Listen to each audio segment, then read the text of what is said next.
Hello everyone दोस्तों, मैं अरुण शर्मा। आप देख रहे हैं दासोस। दोस्तों से वीडियो बात करने वाले हैं राजस्थान के दंगल के बारे में कि राजस्थान में अभी तक देखा जाए तो विस्तार मंडल होने को राजी नहीं है। भले ही राजस्थान के जो दिग्गज थे इस बार उनके हाथ से सारी बात जाती रही, चाहे वो अशोक गहलोत हो, चाहे वो वसुंधरा राजे हो। दोस्तों, अगर आप चैनल पहली बार जुड़ सकते हैं सब्सक्राइब करके, ताकि सारी वीडियो को देख पाए। दोस्तों, बात करते हैं वसुंधरा राजे के बारे में कि बीजेपी जिस चेहरे को अपना सबसे अच्छा चेहरा मानती थी और राजस्थान में जिनकी चेहरे की तूती आज तक बोलती है, पर समय परिवर्तन देखो, समय परिवर्तन जब ऐसा आया कि राजस्थान में वसुंधरा राजे जैसी नेता जो आज भी लोकप्रिय थी, पर उनके हाथ से सत्ता जीतने के बाद भी जाती रही। और अशोक गहलोत जो जादूगर बताए जाते थे, जो हर बार जनता में लोकप्रिय रहते थे और सबसे आगे चल रहे थे, उसके बावजूद भी सत्ता से दूर रह पाए। दोस्तों, इस बार की बात करें तो राजस्थान में देखा जाए तो बीजेपी में बम्पर गुटबाजी रही और बम्पर गुटबाजी दिखते वसुंधरा राजे का खेमा अलग हो गया।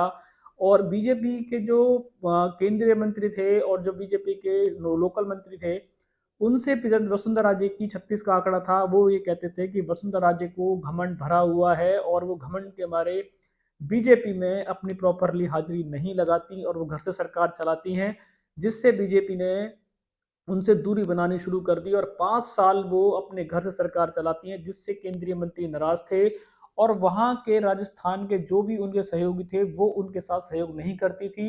उनका घमंड एक महारानी वाला ही था। जिस तरीके से वो राजस्थान का सीएम थी, उसके बावजूद भी वो वहां अपने राजघराने वाली बातों से बाज नहीं आती थी और वो अपने घर से सारे निर्देश जारी करती थी। ये काफी समय तो बीजेपी ने इस चीज को बर्दाश्त किया, पर उनका जब घमंड 36 बार समझाया गया, पर उनका घमंड और बढ़ता रहा। और बीजेपी ने जब जब उनको समझाने की कोशिश की तो उन्होंने बीजेपी को ही लताड़ना शुरू कर दिया और बीजेपी को वो आए दिन धमकी देनी शुरू कर दी थी कि वो अपनी पार्टी बना लेंगी या कांग्रेस के साथ कुछ अपना तालमेल बिठा लेगी। बीजेपी ने 5 साल उनकी इन धमकी भरे मैसेजों को सुना और सिविल लाइन पे जब भी बीजेपी जाती थी, से बात करने की कोशिश करती थी, तो वो आए दिन दौरों पे रहती थी। बीजेपी के छोटे मंत्रियों से वो मिलके राजी नहीं थी, सिर्फ वो गिने चुने 2 मंत्रियों से मीटिंग करती थी, चाहे वो अमित शाह हो या जेपी नड्डा हो। इसके अलावा जब बीजेपी ने 2023 में परिवर्तन यात्रा निकाली, तो देखा जाए तो उनमें उनका सूत्र साफ रहा। यात्रा बहुत बुरी तरीके से पिटी, क्योंकि वसुंधरा राजे ने यात्रा में भरपूर सहयोग नहीं दिया, जिससे बीजेपी उनके खिलाफ हो गई। उसी के रूप में देखा जाए तो बीजेपी ने उनके पर काटने शुरू कर दिए कि उनको लगा कि अगर वसुंधरा राजे का युग अब खत्म नहीं किया गया तो बीजेपी चाहकर भी राजस्थान में इनके साथ काम करना पड़ेगा। इसी बीच देखा जाए तो उनकी ही घर की दिया कुमारी ने मैदान का मोर्चा मार लिया। जितने ही घमंड से वसुंधरा राजे राजनीति में बढ़का उनका कद बढ़ रहा था, उसी तरीके से दिया कुमारी ने इतने बड़े परिवार से होते हुए भी रोड पे कैंपेन करने शुरू कर दिए। बीजेपी के लिए दर दर वोटें मांगी, बीजेपी के लिए हर महिला मोर्चा में भाग लिया, जिससे राजघराने की बात को भी उन्होंने दूर कर दिया कि वो इतने बड़े घर से आती हैं। और इसका विपरीत बात करें तो वसुंधरा राजे उसी राजघराने की बात करें तो वो छोटे कैंपेनों में भाग नहीं लेती थी और किसी महिला मोर्चा में वो जाने को राजी नहीं थी। उनका जब मन करता था तभी वो महिला मोर्चा में जाती थी, जब उनका मन नहीं करता था तो वो कोई बीजेपी के लिए काम नहीं करती थी। बीजेपी की देखा जाए तो जितनी देरी से वसुंधरा राजे काफी दिनों से सक्रिय थी, उसके बावजूद उनको लाने वाली दिया कुमारी को वसुंधरा राजे को श्रेय जाता है। पर वसुंधरा राजे का जब युग समाप्त होने लगा तो दिया कुमारी को लगा कि शायद अब अंदर बम्पर गुटबाजी हो चुकी है जो वसुंधरा राजे के खिलाफ चल रही है।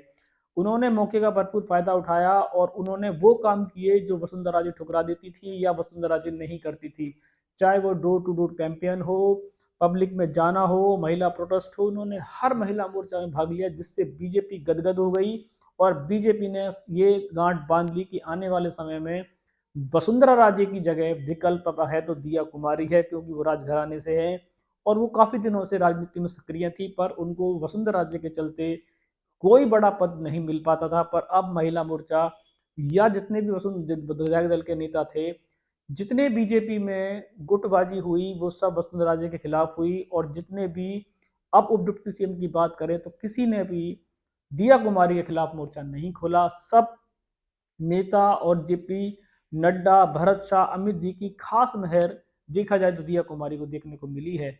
जब मोदी जी की जयपुर में रैली हुई, बहुत सारी रैलियों में देखा जाए तो वसुंधरा राजे को सिर्फ माला पहनाने के लिए प्रयोग किया गया। इसके अलावा दिया कुमारी ने मोदी जी के लिए बहुत अच्छे अच्छे नारे लगाए और मोदी जी गदगद हो गए और मोदी जी ने जैसे ही राजस्थान की विक्ट्री साइन की, सबसे पहले उप डिप्टी सीएम का पद वसुंधरा राजे की बजाय उनकी झोली में डाल दिया और वसुंधरा राजे को ठेंगा दिखा दिया गया। अब वसुंधरा राजे चाह कर भी कुछ नहीं कर पा रही हैं, भले ही बीजेपी राजस्थान में परिवर्तन कर गई हो, राजस्थान में कांग्रेस को हराने में कामयाब रही हो, पर वसुंधरा राजे को तो हार और जीत का भी नहीं पता पड़ा कि वो हारी हैं या जीती हैं, क्योंकि उनकी मुट्ठी हमेशा के लिए खाली हो चुकी है। अब उनका विकल्प दिया कुमारी को आगामी समय में बीजेपी और बड़े पद देने का विचार कर रही है। हो सकता है कि आने वाले समय में उनको गृह मंत्री या और स्टेट के अच्छे पद उनको मिलने के चांसेस बन रहे हैं। और वहीं वसुंधरा राजे स्पीकर दल की नेता या गवर्नर जैसे पद उनको ऑफर किए जा रहे हैं, जिसमें राजस्थान से वो हमेशा के लिए दूर हो सकती हैं। तो कभी भी आदमी को अपने घमंड में इतना चकनाचूर नहीं होना चाहिए, कि इतना घमंड इतना बड़ा ना लेना चाहिए कि वो अपनी राजनीति को भी दांव पे लगा दे। अगर वसुंधरा राजे अपने घमंड को, अपनी बातों को छोटे दल के नेताओं को समझती या हर किसी से मिलना चाहती और 5 साल सरकार घर से नहीं चलाती, तो शायद बीजेपी कभी भी उनके हाथ से सत्ता परिवर्तन नहीं कराती।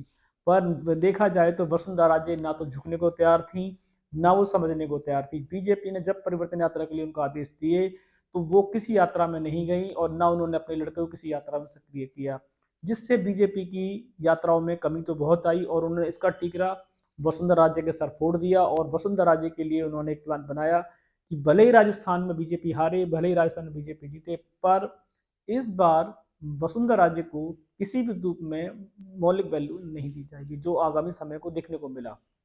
दोस्तों, फिलहाल राजस्थान में जो अपने आप की तूती बोलती थी, जो राजस्थान का सिंहासन के हकदार थे, अपने कमियों को चलते वो सिंहासन उनके हाथ से चला गया, चाहे अशोक गहलोत हो, चाहे वसुंधरा राजे हो। और जो देखा जाए तो इस बार सिंहासन के करीब भी नहीं माने जाते थे, जिनको कभी सपने में भी नहीं सोचा था कि वो उप मुख्यमंत्री बनेंगे या मुख्यमंत्री बनेंगे, भजन लाल, जिन्होंने कभी सोचा भी नहीं था, उनके हाथ में सत्ता आ गई। तो हमेशा आदमी को अपने कार्यों पर ध्यान रखना चाहिए, अपने बड़बोलों से बचना चाहिए और अपने घमंड से दूर रहना चाहिए। दोस्तों, फिलहाल राजस्थान के रण में वसुंधरा राजे का युग वसुंधरा की कमियों के कारण खत्म हुआ है। अगर वसुंधरा राजे इसको समय रहते पहचानती, तो शायद वो आगे बढ़ जाए। दोस्तों, फिलहाल हम मिलेंगे आपको नई वीडियो से, तो अपना ध्यान रखें। टेक केयर, बाय दोस्तों।